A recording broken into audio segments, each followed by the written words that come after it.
Shalom, damai di hati. Pagi ini Jumat tanggal 6 Februari 2026. Kita bersyukur pagi ini boleh kembali berjumpa dalam renungan harian Gemim Gloria Jakarta Selatan lewat channel YouTube Gemim Gloria Jakarta Selatan. Kita bersyukur karena kasih dan kemurahan Tuhan Yesus selalu baru dan mengalir dalam kehidupan ini. Setiap keadaan patut kita syukuri karena Tuhan Yesus Kristus punya rencana yang indah buat torang semua. Sebelum kita membaca firman Tuhan, mari kita berdoa. Bapa di dalam kerajaan sorga, Bapa dalam nama Yesus Kristus yang hidup dan berkuasa, Tuhan yang mengasihi kami bersyukur untuk berkat-Mu. Di pagi ini kami ada karena anugerah-Mu yang selalu ada dan tak pernah pudar. Kami rindu akan firman-Mu, urapi kami, baharui kami, dan layakkan kami untuk membaca firman-Mu. Di dalam nama Tuhan Yesus kami sambut firman-Mu.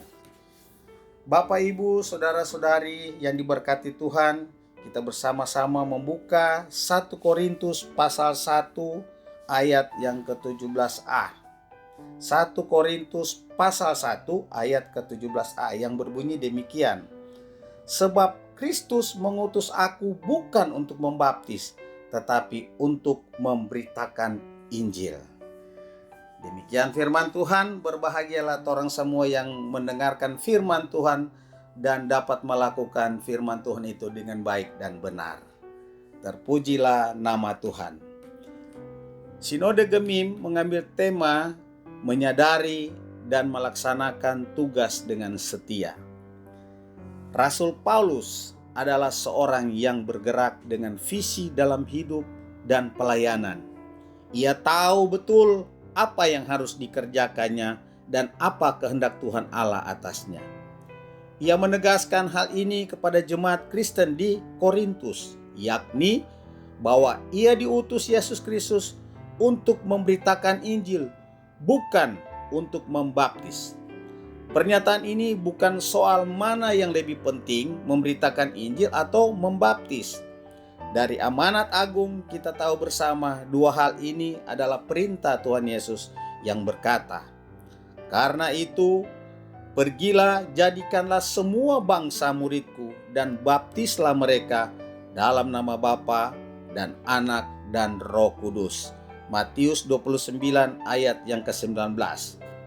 Kedua perintah ini sampai sekarang harus disampaikan kepada semua orang yang belum dan sudah mengenal Tuhan Yesus. Perintah ini tidak dibatasi oleh tempat dan waktu.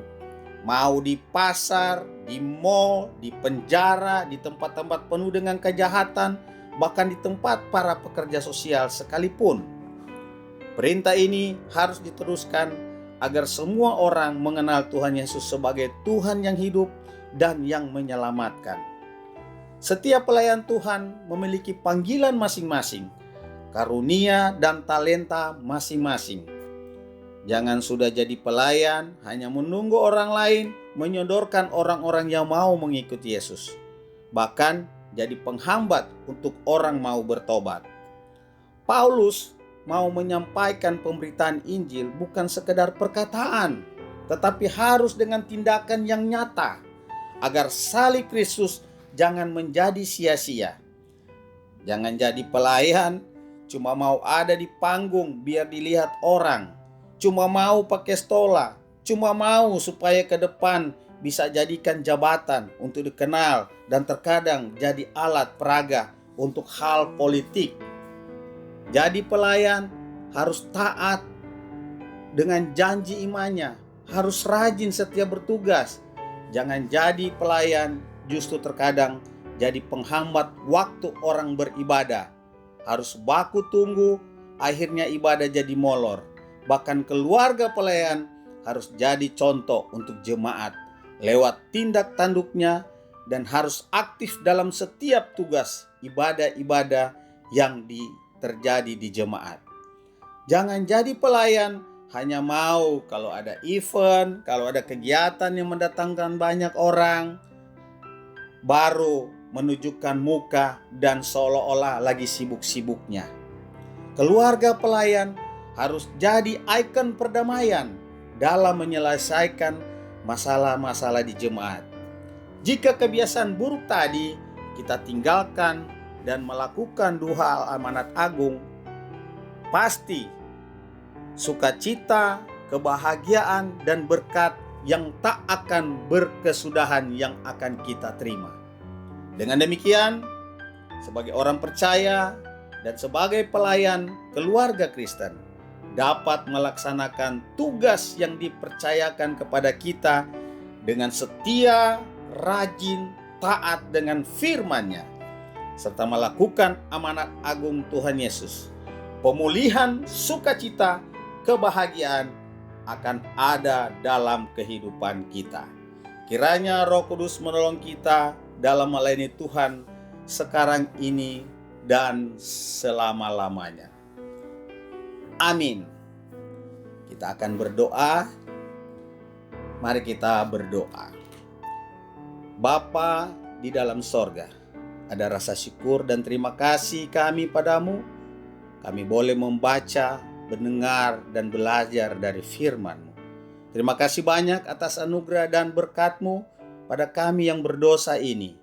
Berkatilah firman-Mu hari ini, agar kami dapat dan taat serta melakukan perintah-perintah-Mu. Ampuni serta layakkan kami, serta perbaharui dan sempurnakan kami dengan firman-Mu. Terima kasih banyak Tuhan Yesus. Berdoa kami untuk Jemaat Gloria Jakarta Selatan, biar kami dapat melakukan firman-Mu dan kami dalam keadaan penuh damai dan sejahtera. Jauhkan kami dari sakit penyakit, mara bahaya, perpecahan, rasa kejenuhan. Satukan kami dalam damai kasih-Mu, serta mampukan kami untuk mengampuni sesama kami dan berikan kami kemurahan, kasih sayang, dan cinta kasih-Mu untuk mengampuni sesama kami. Berdoa kami untuk jemaat dalam pendidikan, biarlah mereka diberikan roh kepintaran. Berdoa kami untuk jemaat yang mencari pekerjaan, mencari pasangan hidup. Kami yakin dan percaya semua itu akan indah pada waktunya. Berdoa kami untuk jemaat kami, biar kami boleh saling tolong-menolong, baku-baku baik, baku-baku bantu, serta saling mengingatkan dan saling baku-baku bikin pandai.